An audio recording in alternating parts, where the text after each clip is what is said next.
มาวันนี้เอาใจใส่มักไล่รถเนาะ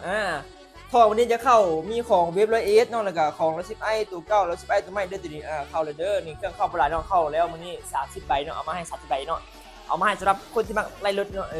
ตัวนี้จะแตกต่างจากตัวเก้าเนาะตัวเก้าก็คือตัวนี้เด้อ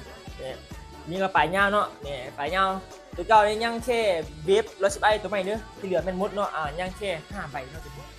ยังแค่5ใบเด้ออยู่ฮะนี่ยังแค่5ใบเด้อตัวเก้านี่เด้อแต่ว่าเบิร์ดนี่ก็คือยังไม่ทันเอามาเด้อน่าจะเดือนหน้าหรือว่าเดือนต่อไปจะเอามาเนาะเพราะว่าเอาปลายตัวนี้เข้ามาให้เทนเนาะตัวนี้จะเป็นปลายทอดได้เนาะนี่ไล่ได้ทั้งปลายสั้นปลายยาวเนาะสำหรับสายไล่รถเนาะนี่เอาไปไล่เรื่อยๆนี่ไล่ทั้งในปลายสั้นเนาะนี่ปลายยาวเนาะนี่บอกเลยเนาะความแตกต่างมันแน่นอนอยู่ที่นี่เป็นแป๊บเจาะด้วยตัวนี้แป๊บเจาะนี่ปลายมันจะใหญ่กว่าตัวผ่านมาอีกนิดนึงเนาะส่วนอื่นก็คือการเนาะแค่เปลี่ยนแค่ปลายเนาะสามารถกดเอาไปเข้าได้ตัวนี้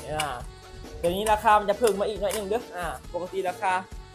ตัวนั้นก็จะเพิ่มมาบวกอีกหน่อยนึงเนาะราคาเดียวไทยลงแกนที่ผิดให้เด้อ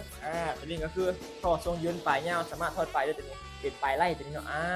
เป็นปลายฟ้าได้ตัวนี้เด้อโอเคเนาะสำหรับคนที่เดี๋ยวเนาะนี่ทักเพจเชียนช็อปเด้อเครื่องไม่จำกัดเด้อมีเข้ามาแค่30ใบเนาะวิวละเอียดแล้วก็รัสได้ตัวเก่าตัวใหม่น้องฟ้องส่งด้วยตัวนี้นี่เด้อโอเค